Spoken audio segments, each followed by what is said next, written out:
Hi, everybody. I'm Tawanda Coleman. Welcome to the Plus Side of Nashville, where we like to focus on the positive work organization and people are doing in our community and beyond. You know, there are a lot of people going through a tough time right now, perhaps due to job loss, fear of eviction, or maybe even a legal issue. On today's show, we're shining the spotlight on an organization that's helping people in Nashville and surrounding counties resolve what might seem like unsolvable issues. The Plus Side of Nashville starts now. From the News Channel 5 Network, this is the Plus Side of Nashville. For the past 20 years, Nashville Conflict Resolution Center has worked with courts, schools, and other organizations to provide free mediation services and help people work through difficult situations. My guest today is Sara Figal, who's the president and executive director of the Nashville Conflict Resolution Center. Welcome, Sara. Thank you so much. It's wonderful to have you. I think we talked last year via Zoom, so it's nice to see you face to face. I really admire the work that you do at the Nashville Conflict Resolution Center. It takes a special person to be a mediator, but talk about that work, because some folks may not be familiar with who you are and who you serve. Sure. We have been around for about 20 years providing free mediation services. And you're right, many people don't really understand what mediation is unless they've had to go through it already. What we like to say is mediation, in its simplest nugget, is a clarifying conversation.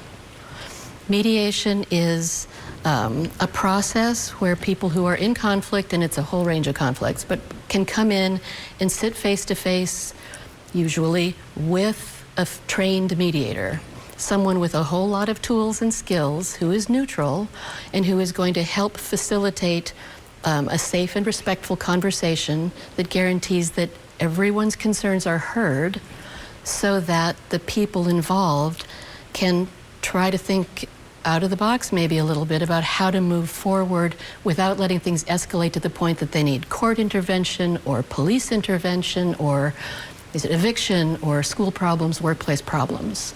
So it's kind of preventive medicine in a very important way. Exactly. And I think people would maybe understand it a little bit even better if you could kind of give us some examples of the types of situations that you mediate. Sure. It ranges a lot. You know, the common thread is the conversation, the safe conversation. But over the past year in particular, we've done hundreds upon hundreds of landlord-tenant mediations to help landlords and tenants figure out how to move forward with all of the pandemic stressors, hopefully to avoid any formal eviction process. We work with people who are involved in co-parenting children, parents, custodians, grandparents, whoever, who are struggling with all of the other issues going on to figure out how to share, time with children without letting children get caught in the crossfire.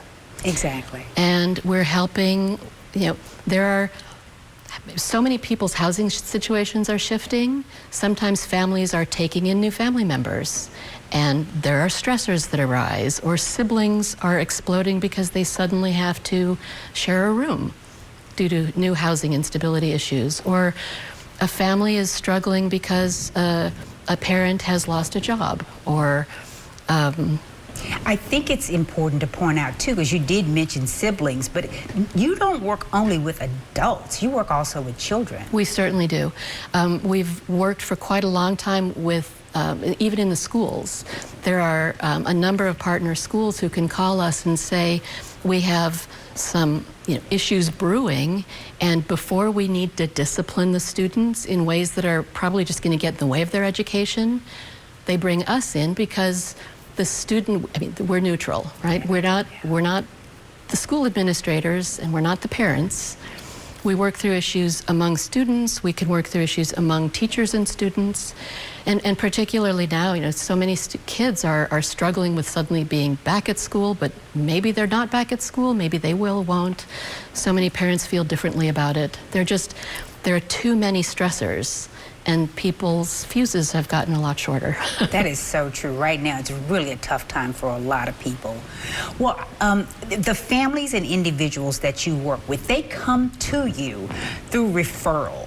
Who are some of the agencies and who refers them to you?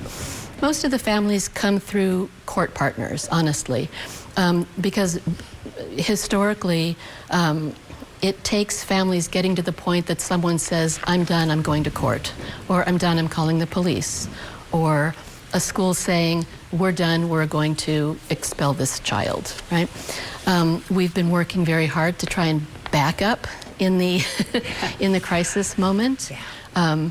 We're very happy also to take referrals from other nonprofit partners, and some people call us on the phone, and we're delighted when that happens. We now have some partner property owners, property managers of complexes willing to call us to mediate with a tenant before ever having to file anything at court, which is enormously helpful for both parties, right? Oh, absolutely. And we have, and there are a number of people who will call and say, you know, I'm struggling with a parenting plan. Do we have to go to court, or can we come to you first? So we're really grateful when enough people learn about what we're doing that they don't have to have the expense and the trauma, frankly, of going through court first. Exactly. To get to us. So could you kind of give us an example of what a mediation session might look like? Where you meet, how long does it last? Are only the two parties that may be back and forth, are those the only two people involved in it? Give us an example of how that works. Yeah, if it's an issue with two people, right? If it's a landlord and tenant, for example, only the landlord and the tenant, or the tenants whose residency is at stake, will be present. If it's, I mean, generally the people involved in a mediation are the people who are directly impacted by the outcome. Okay. But if, for example, we have a neighbor conflict, I mean, sometimes people will call, there are neighbors who are really angry because one of them has young children who need to play outside, and the other needs to nap because he or she works the night shift, right? And things escalate fast. In that case, we may want the children involved because they are going to be part of a solution. In a way, everyone who needs to be part of the solution should be part of the conversation to try and identify what that solution might be. Excuse me, but so how long can this go on? Is this like a 2-hour thing that you all are able at the end of the 2 hours to say, okay, now we're good? Like, woohoo, we're good. It can be. Okay. And again, it varies on where the participants are psychologically. Mediation is a very flexible process. That's part of the reason it works for so many people in so many contexts. It could be that we sit down with 2 or 5 people and it only takes an hour. Okay. It could take, I mean, we tend to, in our minds, schedule 3 hours, just so, because we're not going to rush people ever. At the same time, after 3 hours, people need a break. Oh, yeah. And so we may schedule follow-ups, but only rarely does it take more than one session. Many of our participants may continue to need ongoing support services, but then it's kind of our job to help steer them in the right direction.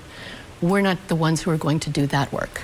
Exactly. And when someone you're trying to keep them out of the court system, but if for some reason someone has had to go through the court system, will they take into consideration that the mediation process has been involved when there's perhaps a sentencing or something of that nature due? Absolutely. We are partners with the Tennessee courts. Okay.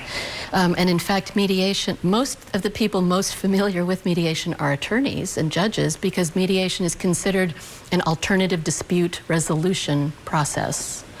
And we just wish more people understood that there are gentler forms of justice than the courts. You know, the courts are absolutely necessary for certain things, but not everything. Exactly. And I think of us as the gentler path, if nothing else, to clarify issues and to help ensure that all the participants are heard, so that if it turns out they really need a judge to make a decision on some critical point, The process doesn't leave them feeling like they'd never got a chance to explain. Because that's often what people want.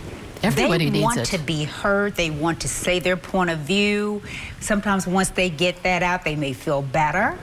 Maybe they haven't been able to look at it from someone else's perspective, and you're able to bring that other perspective into them clearer, because sometimes you're just not wanting to listen to what the other person has to say because you think you're right. Well, and I think in people's natural fight or flight response, if no one coming to us is feeling happy about what's happening, right? They're in some sort of a crisis, and most of them are operating somewhere inside from a point of fear. They're afraid they're going to get in trouble, lose something, have a relationship further damaged. There's something at stake. Some people present fear as fearful. Some people present fear as anger and aggression. But until they know they will be heard, they can't hear each other. And that's why some people are told, you know what, you should mediate. And they say, what do you mean mediate? If talking could have helped, we'd have done it. Yeah.